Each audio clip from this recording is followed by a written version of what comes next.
Hello friends, welcome to மக்கள் சேவை சால். இன்றைக்கி நம்ம ஒரு சூப்பரான இன்ஃபர்மேஷன் பற்றி தான் பார்க்க போகிறோம்.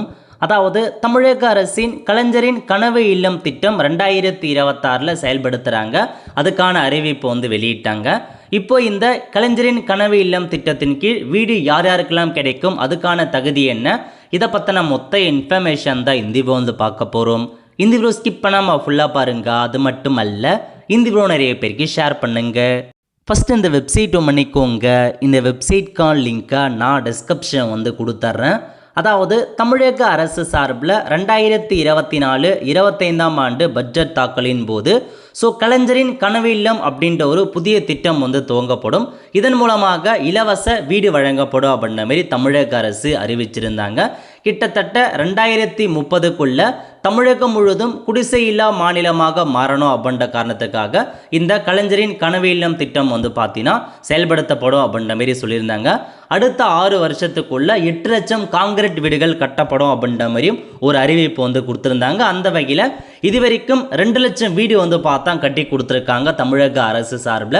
இன்றைக்கி பாருங்கள், ஒரு அப்டேட்டை வெளியிட்டிருக்காங்க. இந்த வருஷம் 2026 புதிதாக 1 லட்சம் வீடுகள் கட்டப்படும் அப்படின்ற மாரி ஒரு அறிவிப்பை சட்டப்பேரவையில் தமிழக முதல்வர் தெரிவிச்சிருக்காரு. ஆல்ரெடி கலைஞரின் கனவு இல்லம் திட்டம் மூலமாக 2 லட்சம் வீடு கட்டி கொடுத்துருக்கோம். மேலும் 1 லட்சம் வீடுகள் கட்டி தரப்படும் அப்படின்ற மாரி கொடுத்துருக்காங்க. ஸோ அந்த 2 லட்சம் வீடு பார்த்தா ஆல்மோஸ்ட் ஒரு 1.5 லட்சம் பேருக்கு வீடு கட்டி முடிச்சு இனாகிரேஷன் பண்ணிட்டாங்க. இன்னும் ஒரு போயிட்டுருக்கு. இந்த வருஷம் மேலும் 1 லட்சம் வீடு கட்டித்தரப்படும். அதுக்காக 3500 கோடி ரூபாய் நிதி ஒதுக்கீடு செய்கிறோம் அப்படின்ற மாரி ஒரு அப்டேட்டை இன்னைக்கு சட்டப்பேரவையில் வெளியிட்டிருக்காங்க. இப்போ இந்த கலைஞரின் கனவு இல்லம் வீடு வழங்கும் திட்டத்துக்கு யார் யாரெல்லாம் தகுதி, அதை பற்றி நம்ம பார்க்கலாங்க. ஸோ குறைந்தபட்சம் இந்த வீடு எப்படி இருக்கணும் அப்படின்றத முன்கூட்டியே கொடுத்துருக்காங்க பாருங்க. இந்த திட்டத்தின் கீழ் வீட்டின் குறைந்தபட்ச அடித்தள பரப்பளவு சமையல் உட்பட 360 சதுரடி கண்டிப்பாக இருக்கணும் அப்படின்னு சொல்லியிருக்காங்க. அதேமாரி பார்த்தீங்கன்னா ஆர்சிசி அந்த மேலே கூரையால் வேயப்பட்டிருக்கணும் அப்படின்றதையும் கொடுத்துருக்காங்க. இதெல்லாம் நோட் பண்ணிக்கோங்க. ஸோ 2024 இதுக்கான ஒரு அரசாணையை கொடுத்துருந்தாங்க. யார் யாரெல்லாம் அப்ளை பண்ணலாம், தகுதி என்ன அப்படின்ற மாரி. அதேமாரி 2025 ஒரு அரசாணை கொடுத்துருந்தாங்க.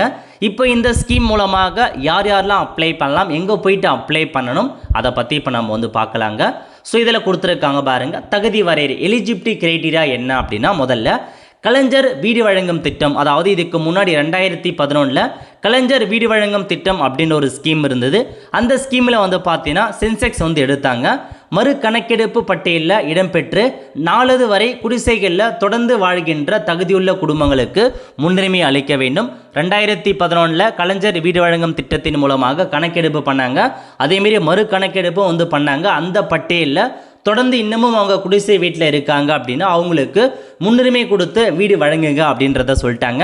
இதுக்கு முன்னாடியே 2 லட்சம் வீடு பார்த்தா மேக்ஸிமம் அவங்களுக்கே போயிட்டுருக்கும். அதனால் மறு கணக்கெடுப்பு பட்டியலில் அவங்க பெயர் இருப்பதற்கான வாய்ப்புகள் இந்த தடவை கிடையாதுங்க. ஏன்னா அவங்க எல்லாருக்குமே வீடு 2 லட்சம் வீடு ஆல்ரெடி அலாட் பண்ணிட்டு இருப்பாங்க.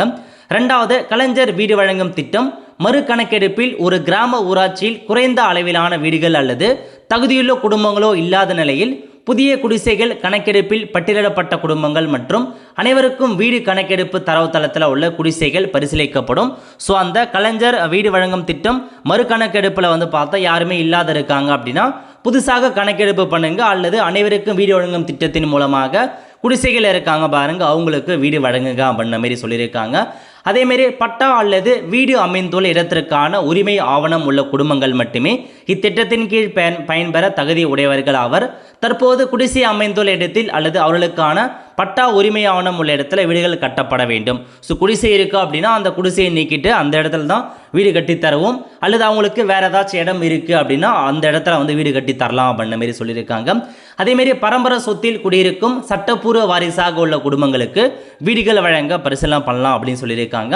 இதுவே நீங்கள் புறம்போக்கு நிலங்களில் கட்டப்பட்டுள்ள குடிசைகளுக்கு கலைஞரின் கனவு இல்லம் திட்டத்தின் கீழ் உங்களுக்கு வீடு வழங்கப்பட மாட்டாது அப்படின்றத சொல்லியிருக்காங்க. ஒருவேளை அது ஆட்சேபனற்ற புறம்போக்கு நிலமாக இருக்குது, அது வருவாய்த்துறையால் வரன்முறைப்பட்டிருக்கப்படுனா அப்படின்னா அந்த இடத்துல வீடு கட்ட பரிசீலிக்கப்படலாம் அப்படின்றதையும் சொல்லியிருக்காங்க. பட்டா இல்லாத குடும்பங்களுக்கு வீட்டுமனை பட்டா வழங்கப்பட்ட பின்னரே அவங்களுக்கு வீடு வழங்க பரிசீலிக்க வேண்டும் அப்படின்றதையும் சொல்லியிருக்காங்க. ஸோ உங்களுக்கு பட்டா இல்லாத பட்சத்தில் பட்டா வழங்கி அதுக்கப்புறம் தான் அவங்களுக்கு வீடு வழங்குவதற்கு நீங்கள் பரிசீலனை பண்ணணும் அப்படின்றதையும் சொல்லியிருக்காங்க. ஒரே குறிப்பிட்ட கிராமத்தில் அல்லது குடியிருப்புகளில் பிற்படுத்தப்பட்டோர், மிக பிற்படுத்தப்பட்டோர், எஸ்சிஎஸ்டி ஆகிய துறைகளால் குழுக்களாக பட்டாக்கள் வழங்கப்பட்டிருப்பின் தகுதியுள்ள பயனாளிகளுக்கு நிறைவுறுத்தன்மை அனுமதிக்கிறது வீடுகள் வழங்கணும் அப்படின்றதையும் இதெல்லாம் மென்ஷன் பண்ணியிருக்காங்க. இதெல்லாம் தாங்க உங்களுக்கான இன்ஃபர்மேஷன். அதாவது உங்களுக்கு குடிசை இருக்குது அப்படின்னா, நீங்கள் வந்து குடிசை வீட்டில் இருக்கீங்க அப்படின்னா உங்களுக்கு வீடு வழங்கும் அப்படின்னு சொல்லிட்டாங்க. பட் தமிழகம் முழுவதும் நிறைய இடங்களில் குடிசைகள் இல்லாமல் இருக்காங்க பாருங்கள், அவங்களுக்கும் வீடு போயிருக்குங்க. ஸோ அதனால் கணக்கில் கொண்டு அதுக்கேற்ற மாரி பண்ணிக்கோங்க. நீங்கள் குடிசையை வச்சுருக்கீங்க, தகுதி என்ன அப்படின்னா குடிசை வீடு இருக்கிறவங்களுக்கு கிடைக்கும் அப்படின்றத சொல்லியிருக்காங்க. பட் வந்து குடிசை இல்லாமல் நிறைய பேர் நார்மலாக வந்து ஓட்டு வீடு, சீட்டு வீடு அந்த மாதிரி இருக்கவங்களுக்கும் ஸோ இந்த 2 லட்சம் வீடுகள் நிறைய பேருக்கு போய் சேர்ந்துருக்கு. அதனால் நீங்கள் பயப்பட வேண்டாங்க. தகுதி வாய்ந்த அனைத்து குடிசைகளுக்கும் வீடுகள் வழங்கப்பட்ட பின்னர் ஓலைகளால் சுவர்கள் அமைக்கப்பட்டு அதன் மீது தார்பலின் ஷீட் வந்து பார்த்தா இருக்கணும் அப்படின்றத மாரி சொல்லியிருக்காங்க. இதெல்லாமே ஒரு இன்ஸ்ட்ரக்ஷன். வீடு எப்படி கட்டணும் அதெல்லாம் இன்ஸ்ட்ரக்ஷன். யாருக்கு முன்னுரிமை கொடுக்குறாங்க அப்படின்னா, பயனாளிகளின் பட்டியலை தயாரிக்கும் போது மனநலம் குன்றிய நபரை கொண்ட குடும்பம், மாற்றுத்திறனாளிகள், விதவைகள், ஆதரவற்றோர் மற்றும் கணவரால் கைவிடப்பட்ட பெண்கள், பெண் தலைமையிலான குடும்பங்கள், முன்னாள் இராணுவத்தினர் மற்றும் துணை இராணுவ படையிலிருந்து ஓய்வு பெற்றவர்கள், திருநங்கைகள் போன்றவங்களாம் இருக்காங்க பாருங்க, அவங்களுக்கு முன்னுரிமை கொடுங்க. ஸோ முன்னுரிமை அவங்களுக்கு கொடுத்துட்டு அதுக்கப்புறம் மீதி இருக்கவங்களுக்கு கொடுங்க அப்படின்ற மாதிரி மென்ஷன் பண்ணியிருக்காங்க. இத்திட்டத்தின் கீழ் நிரந்தர வீடுகளாக மாற்ற தகுதியற்றவங்கள், ஸோ யாரெல்லாம் இந்த ஸ்கீமுக்கு எலிஜிபிள் இல்லை அப்படின்னா, வாடகைதாரர்கள் வசிக்கும் குடிசைகள், உங்கள் குடிசையிலே யாராச்சும் வாடகைக்கு இருக்காங்க அப்படின்னா அவங்களுக்கு எலிஜிபிள் இல்லை. வணிக நோக்கங்களுக்காக அல்லது விலங்குகளுக்காக பயன்படுத்தப்படும் குடிசைகளாக இருக்குது அப்படின்னா அதுக்கு எலிஜிபிள் கிடையாது. பகுதியாக காங்கிரீட் கூரை போட்டிருக்கீங்க, ஓடு, ஏசி தகடு, உலோக தகடு கூரை மற்றும் ஒரு பகுதி ஓலை கூரையால் அமைக்கப்பட்ட குடிசைகளுக்கு தகுதி இல்லை. சிமெண்ட், காங்கிரீட், ஓடு, ஏசி தகடு, உலோக தகடு கூரை மீது ஓலைப்படப்பட்ட வீடுகள் அதுக்கெல்லாம் தகுதி இல்லை. வேறு இடத்தில் நிரந்தரமாக வீடு இருந்து குடிசையில் வாழ்பவர் அவங்களுக்கும் தகுதி இல்லை அப்படின்றத மென்ஷன் பண்ணியிருக்காங்க. இதெல்லாம் தாங்க தகுதி இல்லாதவங்களாம் அவங்களுக்கு மென்ஷன் பண்ணியிருக்காங்க, நோட் பண்ணிக்கோங்க. ஸோ அதுக்கப்புறம் புதிய வீடுகள் ஒதுக்கீடு பற்றி கொடுத்துருக்காங்க. எப்படி ஒதுக்கீடு பண்ணுறாங்க அப்படின்னா, தற்போதுள்ள தரவுகளின் அடிப்படையில் ஊரக வளர்ச்சி மற்றும் ஊராட்சி ஆணையர் மாவட்ட வாரியாக வீடுகளை ஒதுக்கீடு செய்வார். ஸோ யார் ஒதுக்கீடு பண்ணுறாங்க அப்படின்னா, ஊரக வளர்ச்சி மற்றும் ஊராட்சித்துறை ஆணையர் அவங்க தான் ஒதுக்கீடு பண்ணுறாங்க. ஒரு பட்டியலை ரெடி பண்ணுவாங்க. இப்போ 1 லட்சம் பேருக்கு வீடு வழங்க போகிறாங்க அப்படின்னா அந்த 1 லட்சம் பேருக்கும் ஒவ்வொரு டிஸ்ட்ரிக்ட்லேயுமே ஒவ்வொரு ஊர்லேயுமே எவ்வளோ ஊர் வந்து எத்தனை வீடு ஒதுக்கீடு பண்ணோம் அப்படின்றத அவங்க டிசைட் பண்ணுவாங்க. எந்த ஒரு கணக்கெடுப்பு பட்டியலும் இடம்பெறாமல் விடுபட்டு குடிசையில் வாழ்ந்தவர்கள் சொந்தமாக இடம் வைத்திருந்தால் அவர்களுக்கு வழிகாட்டு நெறிமுறைக்கு உட்பட்டு வீடு வழங்க கிராம சபை மற்றும் மாவட்ட ஆட்சித்தலைவர் ஒப்புதலுடன் பரிசீலிக்கப்படும் அப்படின்னு சொல்லியிருக்காங்க. ஸோ உங்களுக்கு இந்த வீடு வேணும் அப்படின்னா நீங்கள் கிராம சபை கூட்டம் என்னைக்கு நடக்குதோ அன்றைக்கி போய்ட்டு கலந்துக்கிட்டு உங்களுக்கு வீடு வேணும் அப்படின்ற மாரி நீங்கள் வர சம்மந்தப்பட்ட ஆஃபீஸ்ட்டை மனு கொடுத்தீங்க அப்படின்னா உங்கள் பெயரை வந்து பார்த்தா பரிசீலனைக்கு எடுத்துப்பாங்க. அதையும் நோட் பண்ணிக்கோங்க. ஸோ வேற எங்கே அப்ளை பண்ணலாம் அப்படின்னா, கிளர்க்கு, உங்கள் ஊருக்குன்னு கிளர்க்கு இருப்பாங்க, அவங்கள பார்த்து நீங்கள் மனு கொடுத்து இந்த ஸ்கீமுக்கு அப்ளை பண்ணலாம். ஏன்னா இப்போதைக்கு தலைவர் பதவி இல்லைங்க. இதுக்கப்புறம் எலெக்ஷன் வச்சு ஒரு 3, 4, 5 மாதம் ஆகலாம். அதெல்லாம் முடிஞ்சதுக்கப்புறம் புதிய தலைவர் வரும்போது தான் இந்த ப்ராசஸ் ஈடுபடுவாங்க.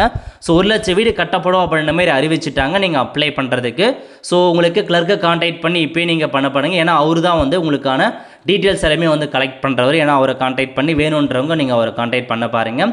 ஸோ அதுக்கப்புறம் மற்ற இன்ஃபர்மேஷன் நிறைய பெரிய இன்ஃபர்மேஷன்ஸ் கொடுத்துருக்காங்க. அதாவது டிஎன்ஆர்டி இணையதளத்தில் உள்ள தரவின் அடிப்படையில் சம்மந்தப்பட்ட மாவட்ட ஊராட்சியாளர்களால் ஸோ வீடு வழங்கப்படும் அப்படின்றதுல மென்ஷன் பண்ணியிருக்காங்க, நோட் பண்ணிக்கோங்க.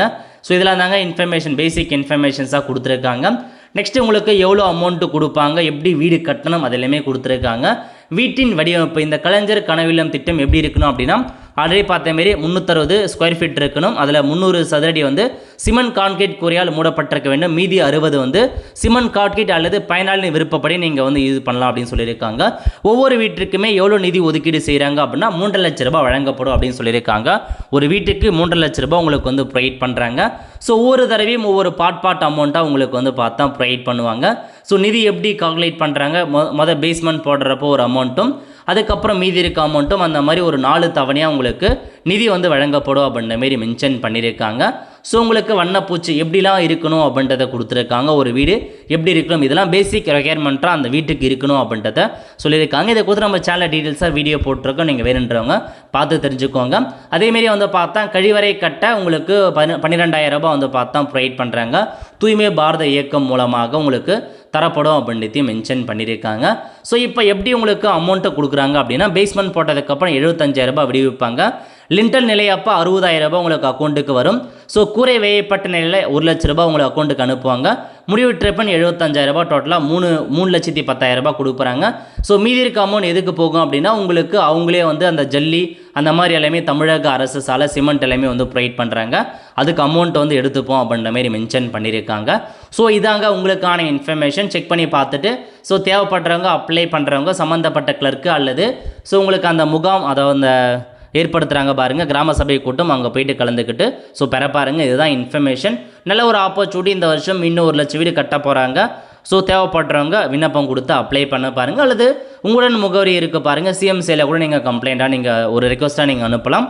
ஸோ அதுதான் ஃப்ரெண்ட்ஸ். ஸோ இதுதான் உங்களுக்கான இன்ஃபர்மேஷன். கண்டிப்பாக இந்த வீடியோ பிடிச்சா லைக் பண்ணுங்கள். அது மட்டும் அல்ல, இந்த வீடியோ நிறைய பேருக்கு ஷேர் பண்ணுங்கள். அடுத்த ஒரு நல்ல சந்திப்போம். நன்றி, வணக்கம்.